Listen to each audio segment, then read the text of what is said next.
I apologize for my slightly Hezbollah appearance. But I was told in my recent voyage to Iran that the more scruffy I looked, the more plausible I would appear, and the easier it would be to go to things like Friday prayers. And so it proved. It's a country for the scruffy. It's kind of my kind of Middle East. By going to Iran, a country I'd had a great difficulty getting a visa for many, many years, I think I've become the only person who has, since the year 2000, been on the ground in North Korea, in Iraq, and in Iran. In other words, I may now have a stump speech that I can go around giving. This is my prototype for it, as a matter of fact, why I suggested that we might discuss this famous question of the axis of evil and what it means, or what different things it might cover. But I want to back up a little to about a decade ago, perhaps a little more, the mid-90s and Bosnia, Herzegovina, and Kosovo, where I also spent some time. I've never actually added up the exact number of days, and it strikes me looking out at you now that a lot of you are terrifyingly young and may not even remember what it was like to live in the last months of 1989, or not remember it very clearly. But for those of us of my age, and even quite a lot younger, the sense of human emancipation that occurred with the collapse of the Berlin Wall and the implosion of the ossified form of Russo-communism that had been imposed on Eastern and Baltic Europe, and some of Balkan Europe, that sense is something I can still very vividly call to mind. I was in Romania at the time it actually happened, watching the overthrow of the Ceausescu regime, which was perhaps the most brutal and corrupt, as well as the one that was most centered on a cult of personality. And it wasn't just that it was extraordinary to see so many millions of people in so many different countries and societies simply by folding their arms and adopting an attitude of defiance, revolutionizing and changing their system. It wasn't that it was so moving to see that. It was the realization that the Cold War was over in the other way too. That it was quite likely now that we would not have to think every day of the possibility of a mistake or a crime or a blunder leading to what was euphemistically called in my hometown of Washington, D.C., a nuclear exchange. Imagine thinking of a thermonuclear holocaust as an exchange, but that was the way we tried to make the thought go away. It was an extraordinary period. And in those days, some of you will remember, and you can look it up, there was talk of a peace dividend, of the possibility of transferring the enormous resources that we've been putting into warfare into peaceful projects and into doing something about the real victims of the Cold War, who were the inhabitants of the countries we used to call the Third World. That there would be possibly a new internationalism, a new comity internationally, a new renunciation of force, some spare money, and a common feeling that the values of pluralism and democracy were worth having for their own sake, and had, so to speak, proved their worth in ideological combat against both fascism and Stalinism. It was a blissful time to be around, I tell you. That's November the 9th, call it. That's the day the Berlin Wall fell. Ceausescu fell actually not till Christmas Day, or Christmas Eve in Bucharest. So that's the end of 1989. The 2nd of August, 1990, Saddam Hussein invaded Kuwait. Actually, it's not really strictly true to say that he invaded Kuwait, he annexed Kuwait. He announced that Kuwait was part of Iraq. He did something that had never been tried before, abolished the existence of a member state of the United Nations, a fellow Muslim state, and member of the Arab League. Quite an extraordinary thing to have done. And around that time, Slobodan Milosevic tried to impose the idea of a national socialist, Greater Serbia, on his neighbors in first Slovenia, then Croatia, then most heinously in Bosnia-Herzegovina, and then in Kosovo. And suddenly it hit me. I shouldn't have been part of this naive chorus about the end of history and the peace dividend. I had some reservations about it, which I published, but I had shared in the general optimism. Of course we were not yet out from under the rule or the danger that is posed by psychopathic dictatorship. So I had to spend a lot of time, first in northern Iraq, in Kurdistan, and then in Sarajevo and Mostar, witnessing what happens when dictators are allowed to get their way. And the shameful thought that one had about it was that in both cases, the cases of Saddam Hussein and Slobodan Milosevic, they had been allowed to get away with the impression that they were thought of by Western democratic societies as allies, even sometimes as clients, or if one couldn't go quite that far, as necessary partners for negotiation. And in fact, Milosevic, I remember being called by the Clinton administration a partner in peace, as when he came.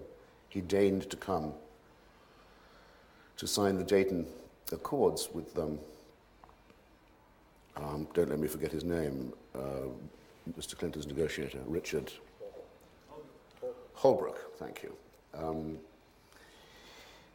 Although Mr. Holbrooke had to grant Milosevic immunity from prosecution to land on an American Air Force base, and this immunity was granted him, I felt that was a moment of shame.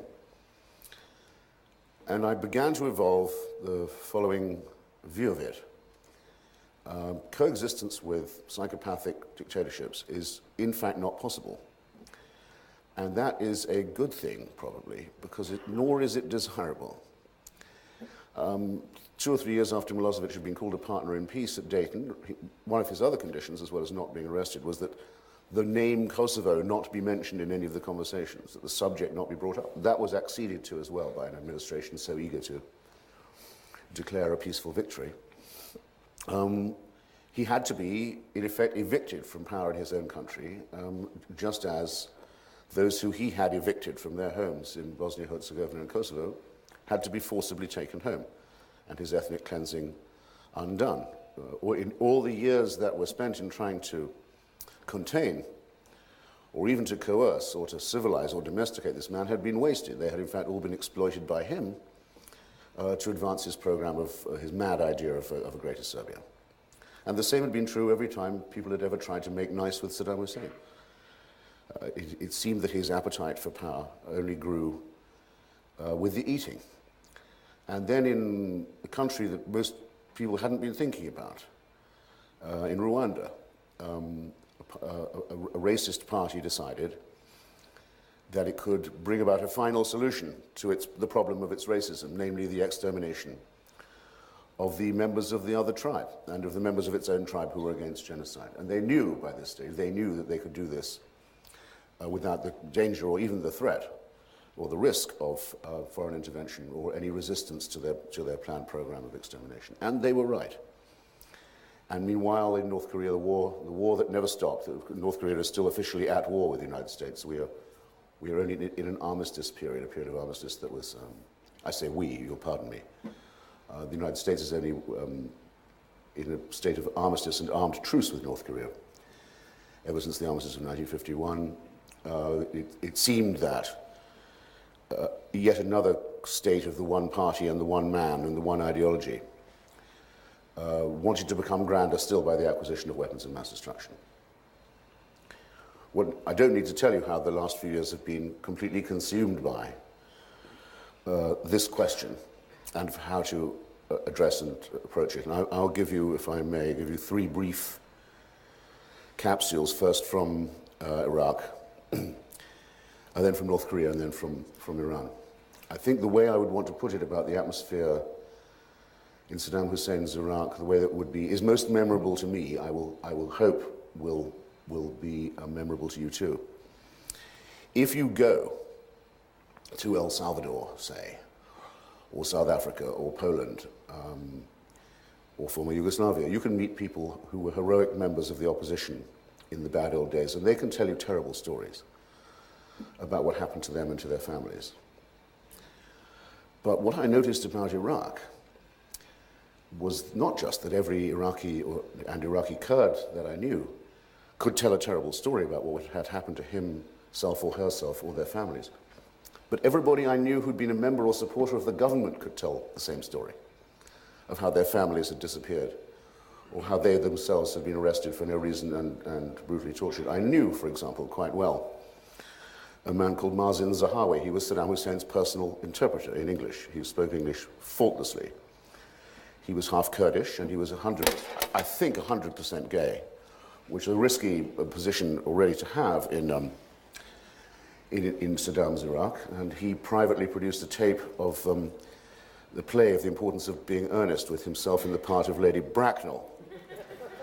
A remarkable chap, and was always at the side of the leader.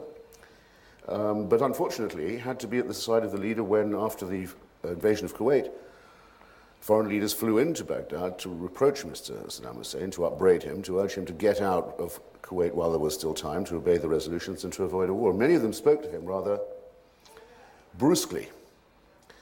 And Saddam Hussein doesn't like being spoken to brusquely by anybody. No mafia chieftain will be insulted in front of his underlings. And those who were in the room who'd had to see it happen, namely the interpreter, I think must have known at that moment that they were going to die, because they'd seen something they weren't supposed to see. And though everyone had known all the time that Mazin was Kurdish and gay, it hadn't been held against him particularly. He was too useful. Suddenly it was announced that these things made him a traitor. And he was torn to death, torn to pieces in a dungeon in ways that I won't bother to detail to you. Another friend of mine, Naji Sabri Hadithi, the last foreign minister of Saddam's Iraq, who I'd met originally when he ran the Iraqi Cultural Center in London. He rose to be foreign minister by means of being the editor of the Baghdad Daily, which was a job of his in the meantime. One of his brothers was ambassador to Moscow for Iraq, was recalled from Moscow, tortured to death, with no charges, no explanation, nothing ever said. And the foreign minister's other brother was recalled from another post and tortured not quite to death. And he went out to be Saddam's foreign minister as a broken man.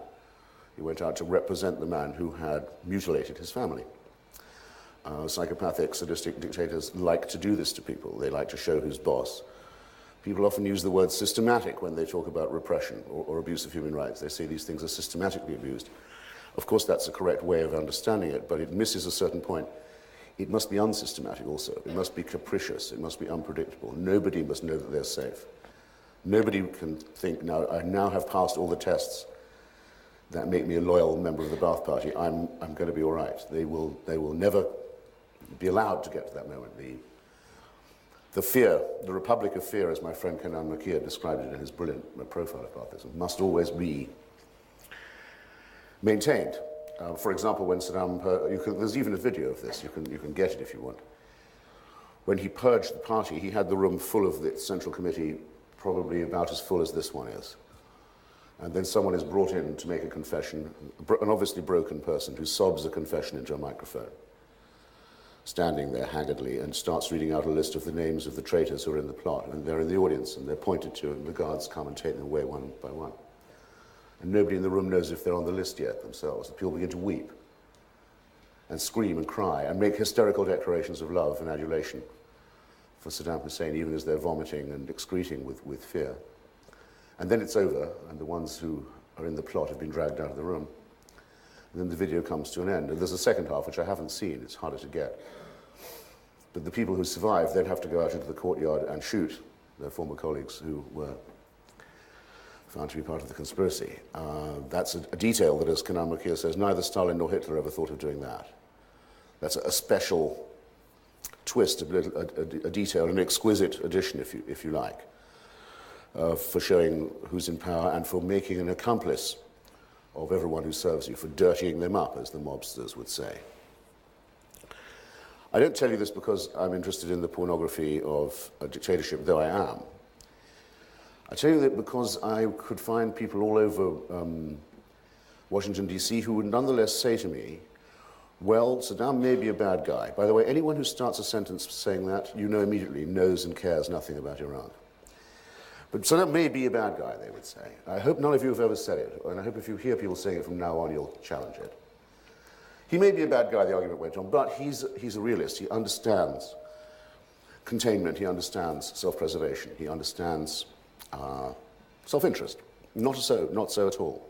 It was quite evident to me, to anyone who had tasted what the atmosphere of Iraq inside was like and seen the mass graves, and heard the stories, that here was a man who was quite obviously delusional and who had around him, for reasons which must be obvious to you by now if they weren't before, no one who would tell him he was making a mistake. For him to invade Kuwait was an extraordinary mistake. For him to refuse to get out, thinking he'd get away with it, showed that he must have lost control of his senses. He was visited, or his foreign minister was summoned, rather, by James Baker just before the coalition intervention began.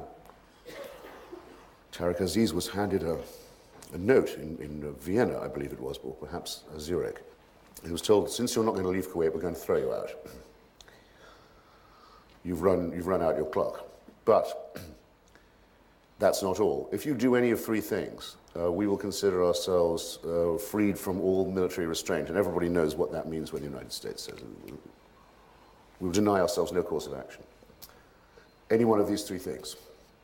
If you set fire to the Kuwaiti oil fields, or try to destroy the Kuwaiti oil industry on your way out, if you do that, if you sabotage it, we will consider ourselves not bound by the UN resolutions. If you use international terrorism against us and try and open a second front of that kind, the same applies.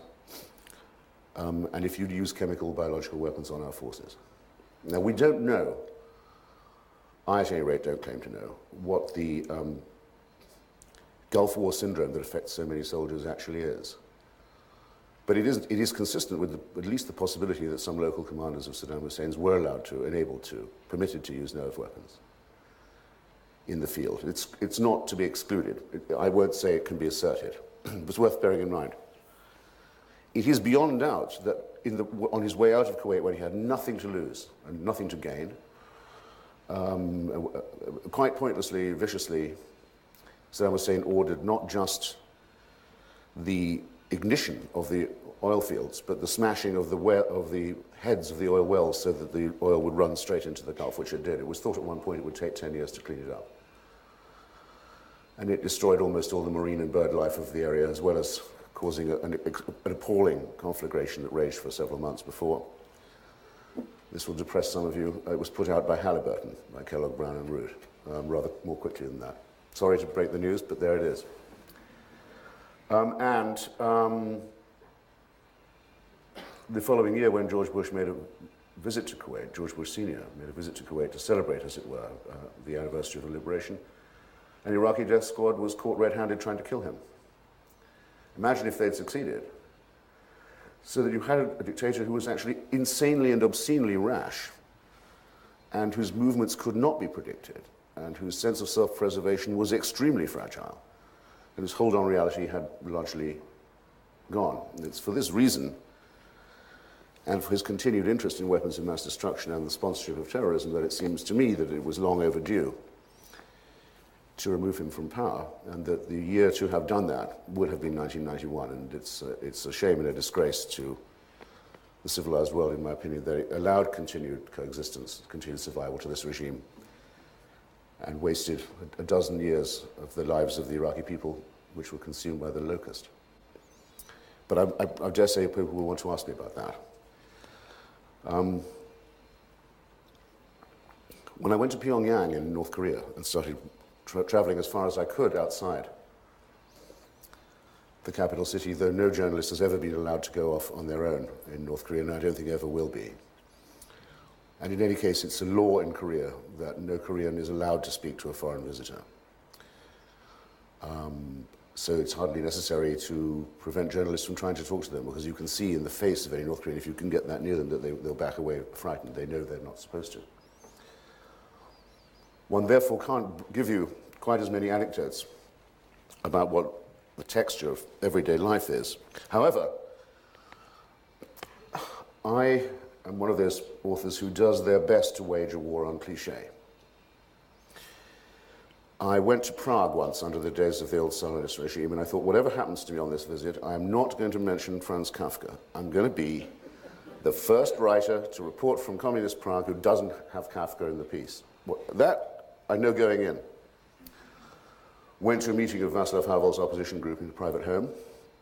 The meeting went on for a little while. The door suddenly fell in.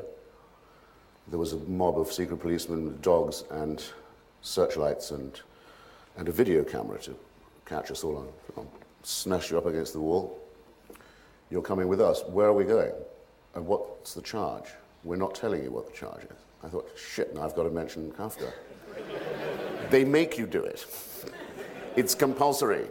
Well, when I'd spent some time in North Korea, where the head of state is the dead father of the current leader, Kim Jong-il, the dear leader, is head of the party in North Korea, the Korean Workers' Party, and he's head of the armed forces, but he's not head of state. His dead father is still the head of state forever.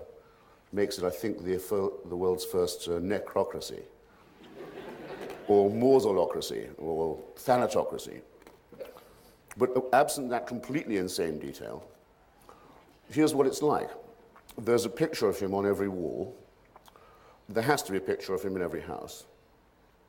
He is never off the television screen. He's never off the wireless, the radio. All films are about him, and all plays are about him. All education is about him. All public events are about him. All holidays are about him. And it's as if somebody in 1950, which is the year that George Orwell died, in North Korea had got hold of a copy of 1984 and thought, I wonder if we could make this work.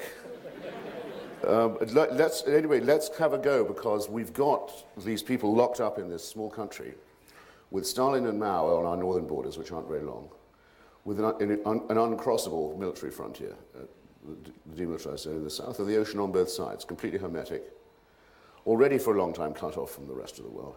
We can do an experiment here. Maybe we could create a perfectly supervised, perfectly regimented, perfectly drilled society where everyone was the property of the state 24/7, as it were, where there was no respite. And I'd heard, of course, that they do march the children to school carrying the picture of the leader, and they do all this stuff. So when I first saw it, I thought, oh yeah, that's right, I knew they did this. And then after a few days, I thought, they actually do it. And they've been doing it every day since 1950, and they'll be doing it after I've gone. Now, the promise of the authoritarian state, the state that says that you are state property, you, the citizen, belong to us, is that in return you will get, say, 3 meals a day, and your children won't starve, and will be clothed and so forth, and you'll be housed. That's the least you can expect for being state property. And for a considerable period of time in some of the Eastern European countries, a version of that promise was kept. It began to break down. And in China, too, a version of it was kept. It's broken down from time to time, and they're also now being replaced by capitalism.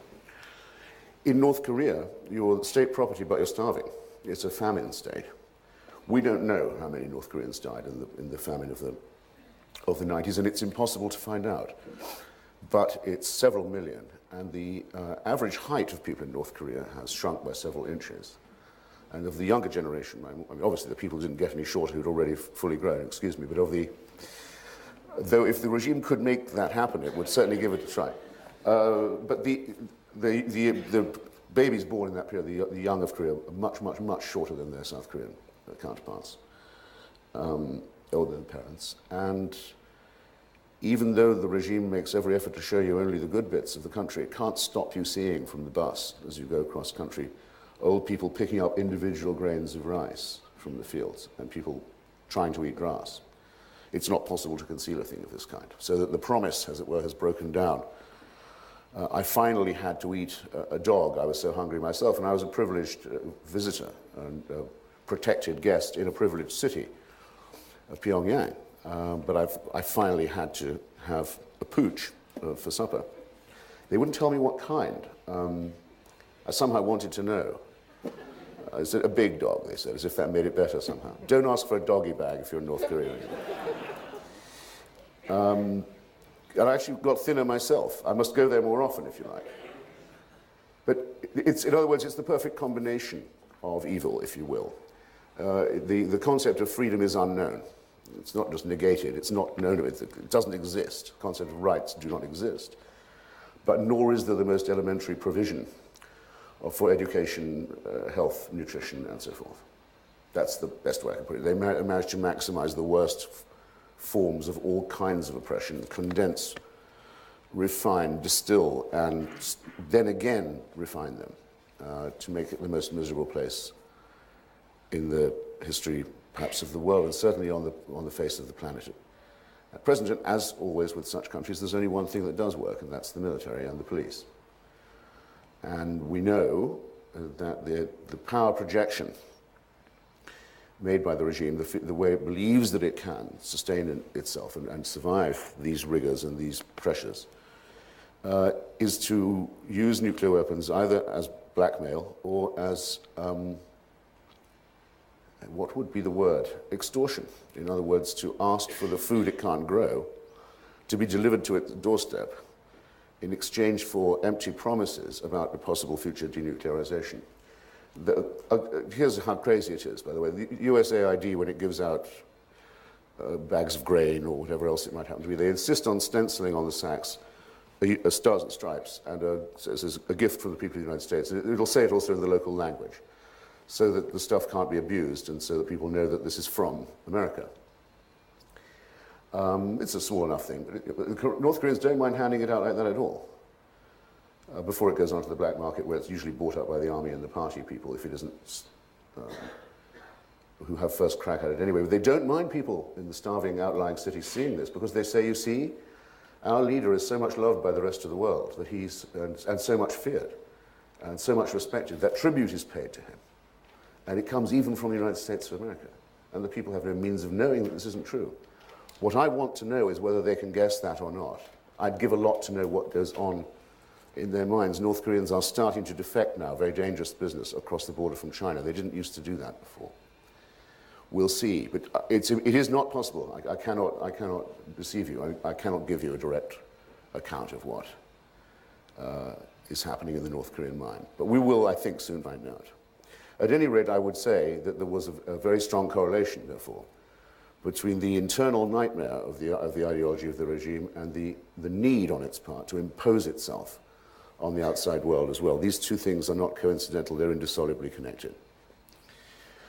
Well, to Iran. Somewhat different. The regime has outlived, for example, the man whose portrait is indeed everywhere, the Ayatollah Khomeini. He has been dead since 1989. But the regime which displays his picture still goes on. It is still a theocracy built in the image of one man, and on one rather particular interpretation of the rights of Shia clerics to make laws.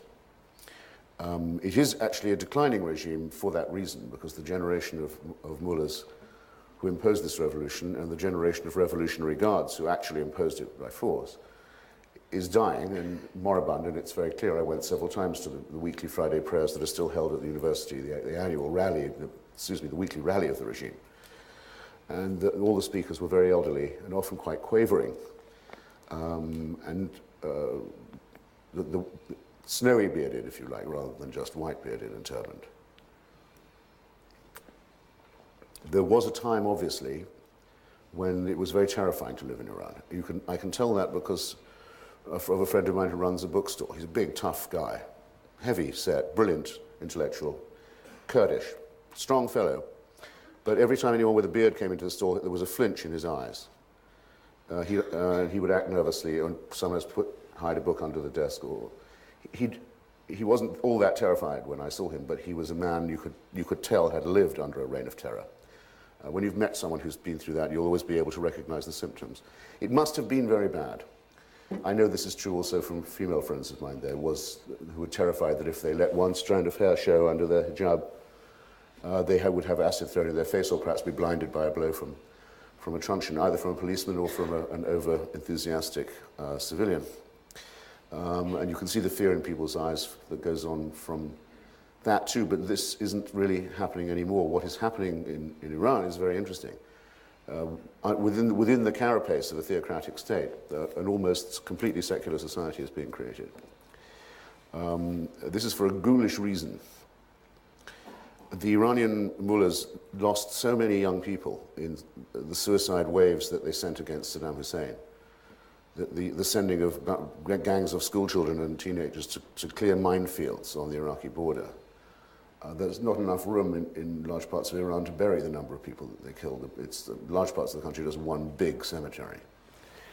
They lost so many young people that they had to pay Iranian mothers incentives. If you would agree to have 3 or more children, you could get quite a lot of subsidy and quite a lot of help from the regime. They tried to breed quickly a new generation, as a consequence of which it worked out all right, but not in the way they expected. As a consequence of which it's estimated more than half the population of the country is under 25, and they all hate the mullahs. So it's what I call the baby boomerang in Iran. And if you want to get a drink, which believe me, I did, I found a bootlegger at the airport when I arrived, as a matter of fact. If you want someone to come round to your hotel room or your apartment and bring anything else you might like, any other form of alcohol or drugs or pornography or any other kind of video or publication, you can do that very swiftly. The mullahs are powerless to stop it, and they may even, some of them, be profiteering from some of this illegal black market themselves. There is a tradition in Shia Islam, very, very firmly believed in by the devout. It's one of the many ways in which Shia Islam is quite like Roman Catholicism. It has 12 imams. One of them is still alive somewhere. He never died. He's never left the earth. He's never left us. He will come back one day, and then we'll know. We will know that the reign of justice on earth is about to begin. Some people thought Khomeini might be the 12th Imam, but he was too pious a man to claim it. It's very blasphemous to claim it for yourself. And it may not be a Shia, and it may not be a Persian. We don't know, but the hidden Imam, they believe, is somewhere. Well, I overheard 2 taxi drivers discussing, and one of them said, "Do you think maybe George Bush is the 12th Imam?" Now, when things have gone that far, the authority of the mullahs, I think, can be said to have been fairly fatally undermined. These drivers won't stop for anyone with a turban. It's remarkable to see it in the street. These guys just wave and wave, the cabs go straight by, and no one will pick them up. It's very widely said, it was very widely said to me, that they wished that there would be an American military intervention. It was said to me most memorably by someone I know slightly, Hossein Khomeini, the grandson of the Ayatollah Khomeini, the only living male Khomeini, in his home in Qum. He said to me, "We wish that there would be an intervention to remove the theocracy." You ask, well, why should Sayyid Hossein Khomeini want to remove theocracy? He's a mullah. It's because he's a genuinely believing and devout Shia person, and a great admirer of Grand Ayatollah Sistani of Najaf in Iraq, where he spent a good deal of time lately. And he believes that if it goes on this way, his religion will be discredited, and that the Shia cause will be disfigured and defamed and discredited by performing the dictatorship. And he's right. It's led to the mass production of atheism among young Iranians. I slightly hope it goes on a few more years so the job gets really thoroughly done before it falls, which it will. If we were able to establish an ordinary timeline for ourselves, we would say, I think, that within 10 years, the generation of the dictatorship will die out and will somehow be replaced. It will be an organic, internal, endogenous process of self-transformation of Iran. Everyone has a satellite dish. Almost everyone has a relative outside the country. People travel. They all get the news. They don't bother with the official propaganda at all. And they're ready to vote. And when they do vote, they always vote against the theocracy. It's just that there's a reserve government, a secret state within the state that does not actually allow them to take power. But unfortunately, again, there is another timeline that we can't overlook, which is the surreptitious acquisition of weapons of mass destruction and the sponsorship overseas of religious gangsterism.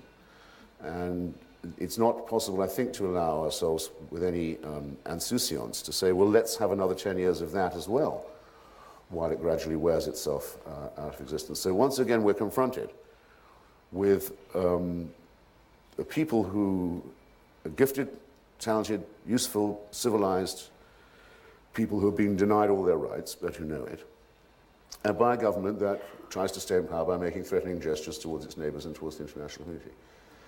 This dilemma is evidently not going to go away. I have some thoughts about what might be done next about all of these things, and I think probably the moment has come when I've spoken enough in my own voice, and I'd be as interested to hear from you if you have any thoughts about this as I would be willing and eager to take any of your questions. So, with thanks very much again for coming, I'm all yours. Thank you. I was asked to confirm that I'd heard from more people than I had not heard from the remark that they would welcome in Iran a Western and American intervention to remove the mulocracy. And which I can confirm, yes, that's very commonly said. And I was then asked, well, would that not destroy the emerging democratic opposition there? Would it not compromise it? The answer to that is probably that it would. I mean, there are a lot of people who say they think. Actually, let me step a little further back. I heard that said so often by people that after a bit it stopped delighting me.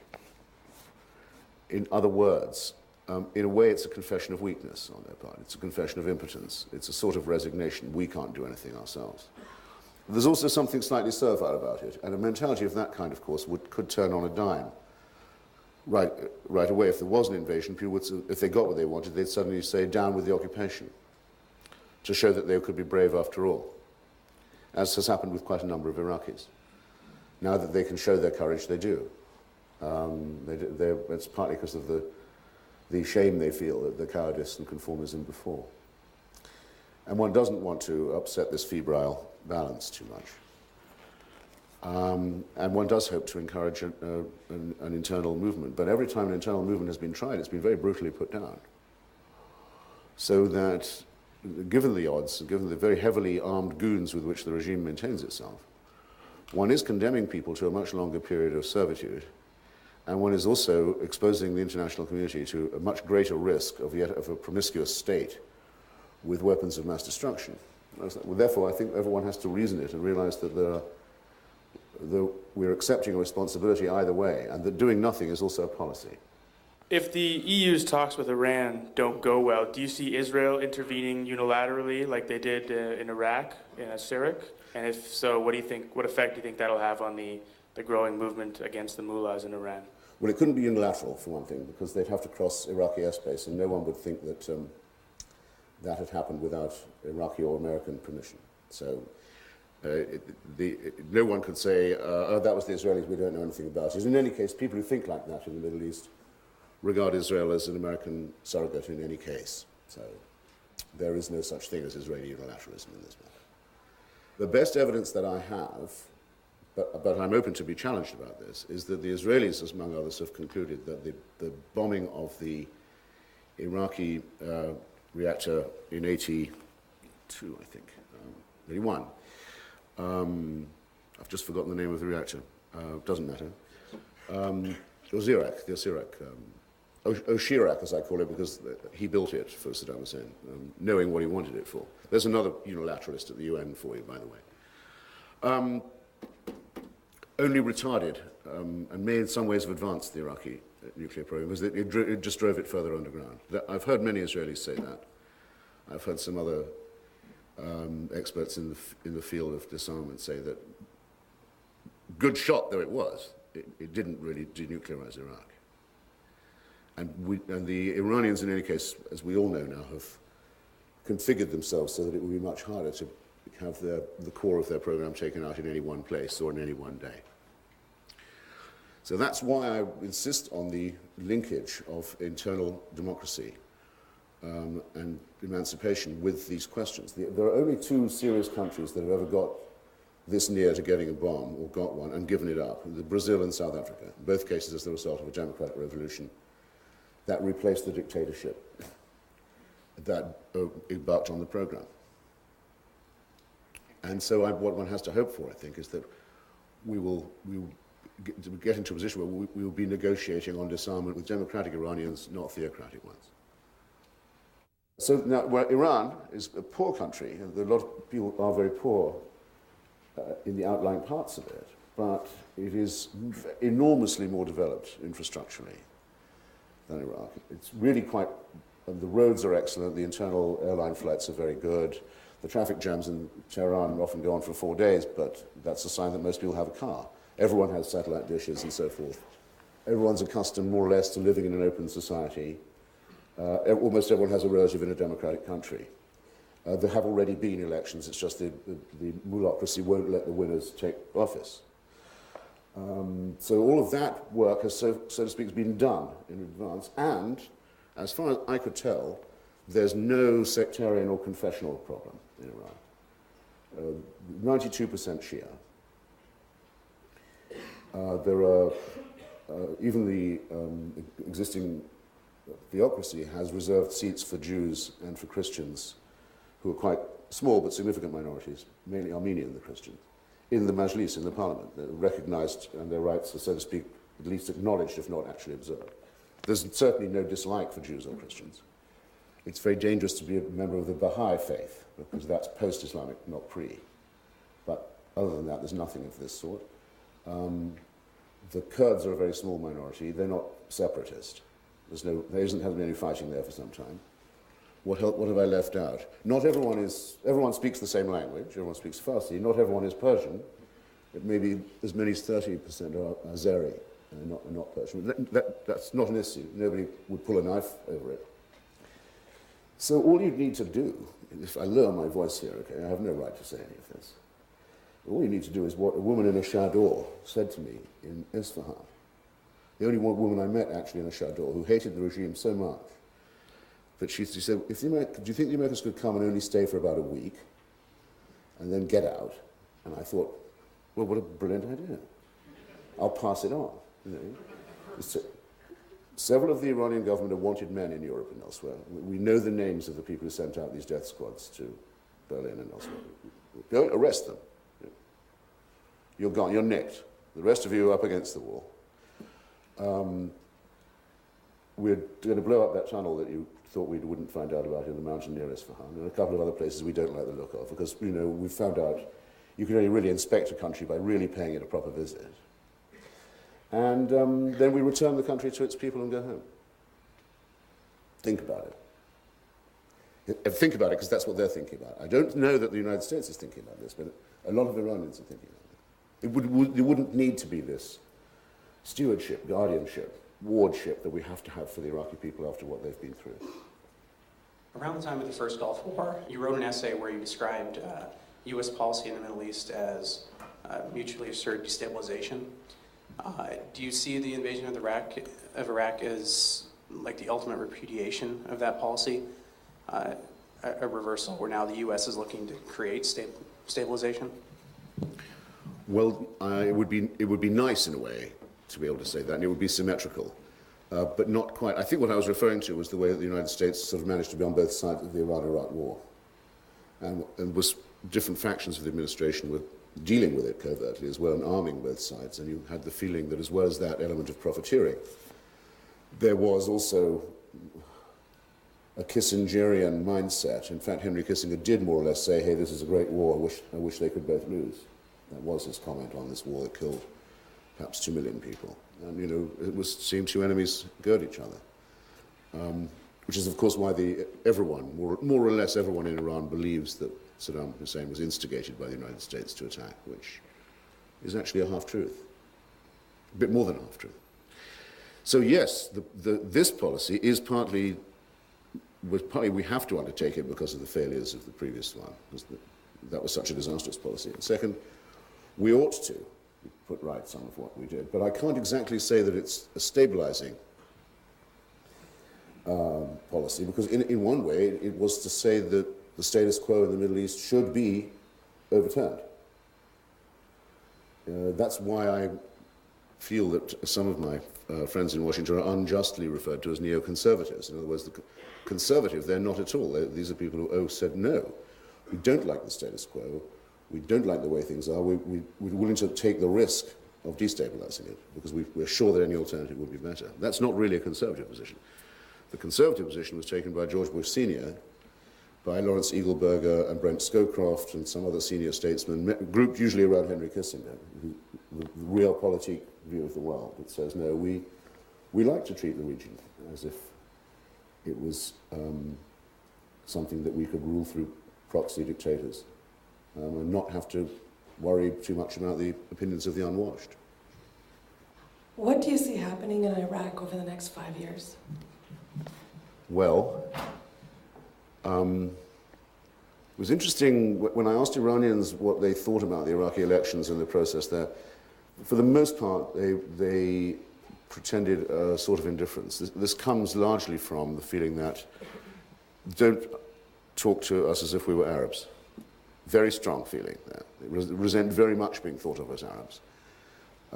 Do not imagine that they have anything to learn from an Arab model of any kind, and regard Iraq not as a nation, but as a state, as a recently cobbled together political entity, not a wonderful, millennial, highly evolved civilization like the Persian one, which is 2,000 and more years old.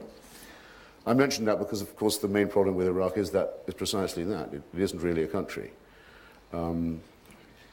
There is Iraqi nationalism, though, and what's going to happen over the next 5 years is a competition between that feeling of nationalism and other feelings of national, ethnic, or confessional allegiance. I don't think it's at all obvious that there won't be a compromise, a federal compromise about that. The one reason I believe it is because the groups are fairly evenly matched. The Kurds, who are Sunni, are about 20%. No one's ever going to try and rule them by force again. And they also have an army of their own now. They can't. No one's ever going to be able to bully them again. The same is more or less true of the Shia. And the numbers of the Sunni are too large to allow them to be treated as a despised minority also. That's the first thing. The second is I have never met an Iraqi who is 100% Shia, Sunni, or Kurdish. That's not quite true. I have met some Kurds who hardly have any non-Kurdish relatives, because there's been... Kurdistan was governed separately, as you know, under the no-fly zones. It wasn't ruled by Saddam Hussein. It wasn't part of Iraq for the last few years. But otherwise, it's a standard rule. You meet someone in Baghdad, they ask you to dinner, and you meet their Kurdish brother-in-law and their Shia auntie and so forth. That's Iraq 101. It's the reason why most of the predictions about civil war have not proven to be true, and why there's been so little individual fratricide in the country, or revenge-taking. So that's what I think will happen. I think it will take, I don't know if it'll take 5 years to destroy the insurgency. I think it'll probably take less time than that, because it's based on a minority of a minority. It doesn't have a state that can resupply it. It's operating on the stolen resources of the previous regime, and because it's linked to another doomed organization, Al-Qaeda, and because it's up against a military superiority of a kind that you wouldn't believe until you've actually seen it. I don't know why, in fact, it's called an insurgency at all. It annoys me that such a flattering term is used for such a sordid and evidently self-defeating operation. You may know something I don't about what causes anti-American feeling or anti-Western feeling in the Middle East. But I don't think it's Western intervention. I mean, I think that's giving a free pass to the Al-Qaeda mentality. You should take them seriously. You should see what really does constitute their grievance. I can tell you, well, you know what their grievance is. What makes them angry, what makes them want to kill. The sight of a female face, for example, or a Shia Muslim, or a synagogue, or a skyscraper, or a Christian, or a Hindu, particularly the Hindus. That's what makes them angry. Now, I'm sorry, I have no patience whatever or at all with people who say that what brings them about is resistance to them. For one thing, it's not true. For another, it euphemizes their actual propaganda, which I've just delineated for you, which, as you know, is unarguable. You can read for yourself what their complaint is. And for the third, it would have to mean surrender. If resisting them only makes them more active, then we might as well give up now. They've won, haven't they? Well, they're not going to win. And their popular base is going to be tested for them. They didn't even run in the Afghan elections, and I can tell you what would have happened to them if they did. They didn't try to run in Iraq, and I tell you what would have happened if they did. They're not going to run in the Lebanese ones, and I can tell you what would happen if they did. Why are you being a ventriloquist for them and saying that their appeal is growing? And why do you imply that it's the resistance to this fascism that brings it about? This is defeat in the mind. Drop it, I would. I'd stop saying that.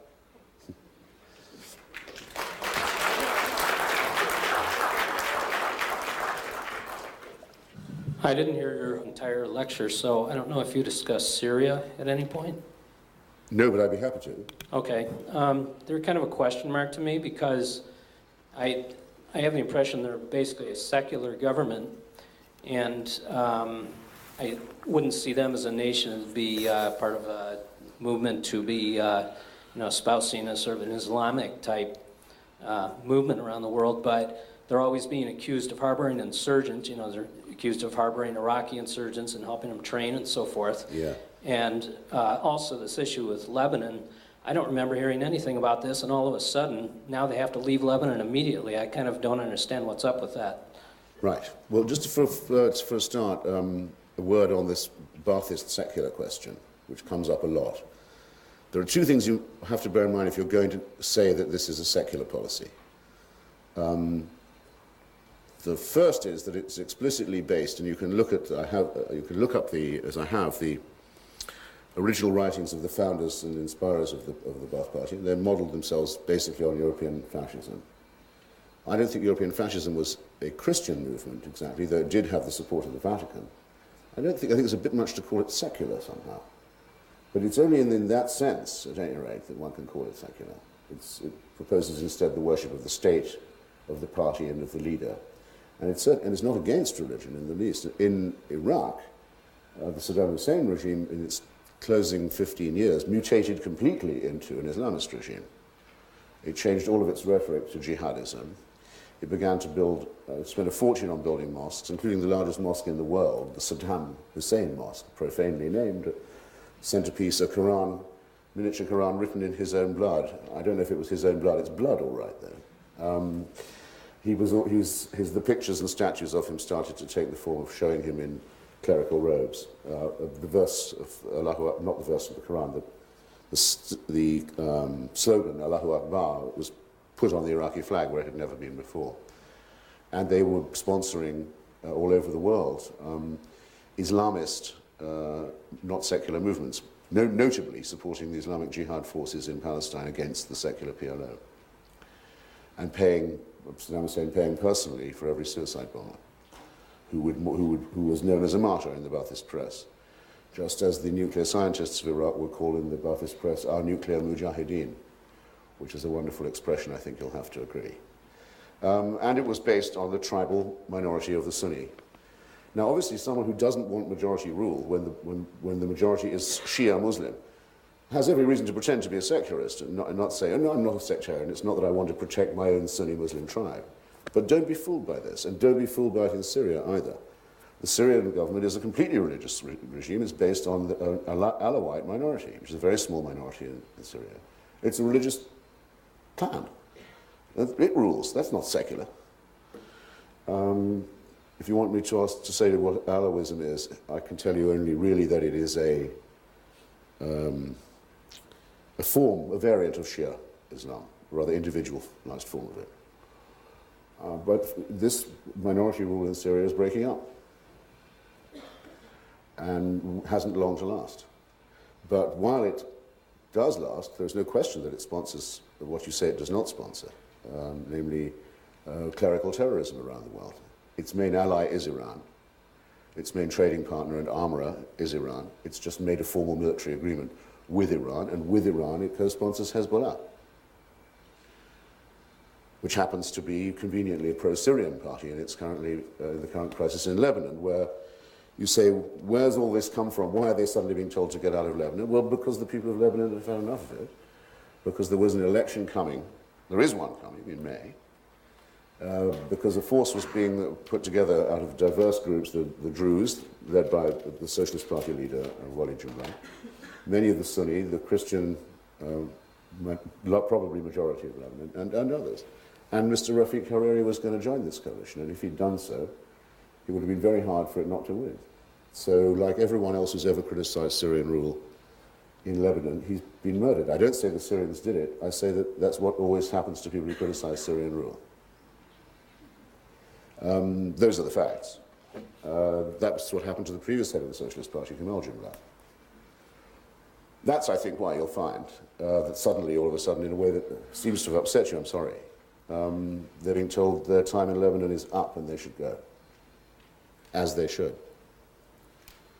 A week ago, Russia proceeded with its agreement with Iran to provide them with enriched uranium. They're also supplying mid-range missiles to Syria. And this is all following a brief meeting with the president about 2 weeks ago in Europe. There's criticism on both sides of the aisle that the president blinked during this meeting. And I was hoping to gauge your thought and opinion on where is the U.S. relation, where are the U.S. relations heading with Russia, particularly with respect to the Middle East, and what are we essentially looking at? Are we again looking at a stare down with Russia, or do you hope that the situation will come around because the sentiment is for democracy is too great? The stupidest thing that I think that George Bush has ever said, some might laugh at this point and say, how long are you going to go on before you pick one? But actually, I think he said many quite shrewd things, including about the axis of evil. After all, think what we've been talking about just now. Who says he wasn't right to say that was an axis of evil? Nobody says that now. Everything we found out about those countries was much worse than what we thought, for most people to find out anyway. However, I should say the stupidest thing the president said was as soon as he saw that Vladimir Putin was wearing a crucifix around his neck, he knew he was a man who could be trusted. I have garlic under this, in case you're wondering. And he looked him in the eye and he knew he was a great man. And, I mean, I thought, oh, God. So that really is what you get. If you're faith-based, you get a KGB weasel as your partner. And it's too late to say that you think he's no good after you've endorsed him in that manner. Now, since that time, Mr.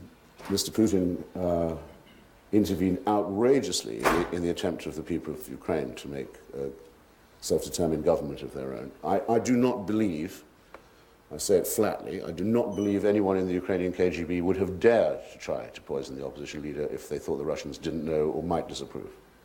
It is not possible in that milieu for the approval of Putin, at least negatively, not to have been sought. And I think that question should be asked much more aggressively than it has been. Mr. Putin's policy of unilateralism in respect of Iraq at the United Nations, putting Russian interest, or the interest actually of a clan of former Soviet mobsters who are owed a lot of money by Saddam's regime and who were trading on the oil for food program, which is largely run through Russia, was scandalous. That's unilateralism at the UN, not what the United States was doing, which was trying to get the existing resolutions enforced. And yes, now Syria and now Iran. And they're very unhelpful about North Korea too, and dragging their feet on an agreement we've had for a long time. I'm sorry I keep saying we. I was in America this morning and I'll be there again tomorrow. You'll pardon that. To build down the existing nuclear stocks, a lot of which are still targeted and still in the silos. That should have been done years ago, and it hasn't been. And this is to say nothing about how he doesn't let the Russians interfere in their own internal affairs, which he does not. I mean, he's quite clearly embarked on a course of one man and one party rule for his own country. So this is extremely dangerous. And it shows that there has been a great Russian chauvinist resentment ever since the events of 1989, the feeling that they are on the losing side and that they're becoming a victim country. This, I think, is incalculably dangerous. You mentioned three very repressive regimes, of which one, the United States intervened in Iraq. Are you justifying also that the United States or whoever should also invade Iran, North Korea? And on that basis, if your answer is yes, I mean, who becomes the arbiter, and what is the criteria then for not invading Saudi Arabia, Egypt, whatever repressive regime? If you return me to the question of quo warranto, the old question, by what right, which must be asked of everything. As you know, there are 4 conditions under which a government can be said to have sacrificed its sovereignty and to have put itself outside international law, such that the United Nations can contemplate removing such a government or intervening in its internal affairs at least. These 4 are the following. Invasion or invasions of neighboring states, or occupations of neighboring states. Violation of the Genocide Convention, which mandates action both to prevent and to punish it from all the signatory powers, of which Canada and the United States are. One, two. Violations of the Treaty on Nuclear Non-Proliferation, NPT, and sponsorship of international terrorism.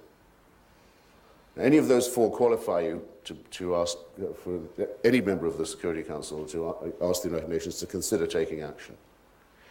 Well, with Iraq, that's easy. All of those four violated repeatedly, serially, flagrantly. Got away with a lot of them, should have probably been arraigned earlier than they were. Iraq was not a sovereign country in 2003. It was under international sanctions already. Large parts of its airspace were patrolled by American and British planes. It didn't have really control over its own borders. It was an outlaw state in law. Iran only qualifies under two of these at present, it seems to me. It doesn't threaten any neighboring country, unless you say that its alliance with Syria helps perpetuate the occupation of Lebanon. Technically, it does. It's been fooling around with the NPT, but it is constantly in negotiation, and it is submitting to inspections. And it does sponsor international terrorism. But I would say in the most ambiguous form, in that Hezbollah is not like Al-Qaeda or Islamic Jihad. Hezbollah is a Shia political movement with a military wing. And there would be some argument in the United Nations, I think there should be, as to whether or not it qualifies as a terrorist organization purely and simply. I would say that it did not. So this is very difficult. North Korea commits genocide only against its own people, not others, but it does do that. It's a political policy of starvation. It's in flagrant breach of all agreements on non-nuclear weapons. And it plans to invade South Korea. It maintains itself on an invasion footing at all times. So you would be as good a judge as I, but these are the criteria. And as you'll see, it should get people to stop doing this rather annoying thing. If one makes a case against Saddam Hussein as carefully as one can, they say, well, why don't you go and invade Robert Mugabe then? I hate it when people do that. Don't do it. Please, don't do that. It's my understanding that back in the 1920s, when Ibn bin Saud was trying to create his personal state in post-Ottoman Arabia, he made a deal with the Wahhabists saying that if you support my political agenda to create the state of Saudi Arabia, I'll support you in your education programs and allow you essentially free reign within my territory. Now fast forward to 2005, now you have Al-Qaeda and all these groups that spring from Wahhabism, and you have the United States that's now pressuring autocratic regimes in the Middle East to democratize. And my specific question is this: is it still in the House of Saud's best interest to support the Wahhabists and their educational institutions within Saudi Arabia, essentially their domestic forces? Or is it now that, to use a totally politically incorrect term, they feel that they've made a deal with the devil, and that now they're having all these pressures from the United States and they're essentially walking tightrope? So I just want to know your answer on that. But by the way, I don't think there's anything politically incorrect in saying deal with the devil. Your analysis of it is, as far as I can see, flawless. As far as I know, that's exactly what did happen, and it's also exactly the question that they are having to confront. Is it worth it? Because they've invested billions of their petrodollars in creating madrasas for the inculcation of a very fundamentalist version of the Quran. In Indonesia, in Algeria, in some parts of Turkey, and Africa, Nigeria, which I think is the next place where there's going to be a confrontation of this kind, by the way. I think we should be paying a lot more attention to Nigeria than we are doing. And also in the United States and Canada, where very often now the Wahhabi version of the Bible, which explicitly, of the Quran, the Holy Book, which explicitly endorses and calls for violence against unbelievers, is being used by imams in our prison system. I mean, that's not mince words here. There's an attempt being made to build a secret army within Western society out of criminal elements, and to supply it from outside, and to keep it, and to give it an ideology that would really discipline it. And this has to be taken very seriously. I think that the Bush administration has been hopelessly laggard on this question. The president has never used the word Saudi Arabia in the same sentence as the word terrorism, and he's used the word terrorism a lot now. I think just by, churning around one day the word Saudi ought to turn up in the same, just doesn't seem to do it. He's used it in conjunction with almost every other word, so that he makes it sound like tourism now every time he speaks. That's how I hear him say the war on tourism. Well, which I wish also would break on. I think he should say very plainly to them that there will be not one more school or institution open with Saudi money on American soil unless churches, synagogues, Shia mosques, and centers of atheist humanism can be legally open in Saudi Arabia. If they don't say yes to that, it's over. Finish. And the worst will follow. But we cannot have a situation where they're training guerrillas in schools in the United States and in the prisons and trying to do it in the army under the protection of the First Amendment. And it's illegal to be a Christian in Saudi Arabia. It's illegal to be an atheist. It's illegal to be a Jew. And it's very nearly illegal to be a Shia. Though one of the very good things that has been happening lately is the signs of stirring among the Shia people of Saudi Arabia who happen to do the heavy lifting in the oil fields and all the stoop work down there. And they're beginning to get ideas out of Iraq, and I hope we're encouraging them to do so and make life hell for the kingdom and for the Wahhabists, where they live every day. Do something mean to them. What is the real relationship between China and North Korea, and could the Chinese impose change there? The answer to that is certainly that they could. I mean, part of the reason for the collapse of the North Korean economy was the collapse of communism in China and Russia and the end of the traditional subsidies that had been given to them. That plus their own fantastic agricultural incompetence. And the Chinese control most of the avenues through which trade goes in and out of North Korea. And there is also, on the other side of the Tumen River that separates the two countries, there's a Korean-speaking area in that province on the border. There's a large Korean-speaking minority, ethnic Koreans, in fact, in China, which gives them an interest, because that's where the refugees are going. And obviously, China hopes that North Korea does not completely implode, because if it does, the whole population will try and escape into China, facing them with a huge demographic crisis, a minority crisis that they don't need. So they're very interested in getting a soft landing for the regime.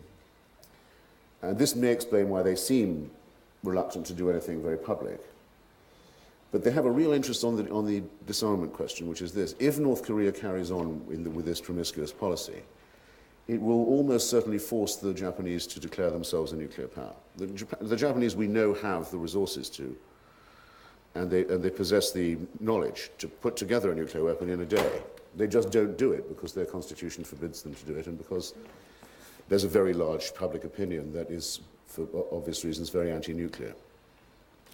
But if you remember, when the Koreans last tested their long-range missile, the missile that they've been selling, by the way, to Iran, and were going to be selling to Saddam Hussein had he stayed in power, they tested it without warning by firing it across Japan. So it landed on the other side of Japan in the sea. That's how the Japanese found out. Now, that does make them nervous, because it means they don't have to ask the question, I wonder if they can reach us. Now, China quite obviously does not want a nuclear Japan. So you can do the triangulation of it very simply. It's obviously in China's national interest to keep Japan non-nuclear. So for them to do that, they'll have to make sure that North Korea becomes non-nuclear too.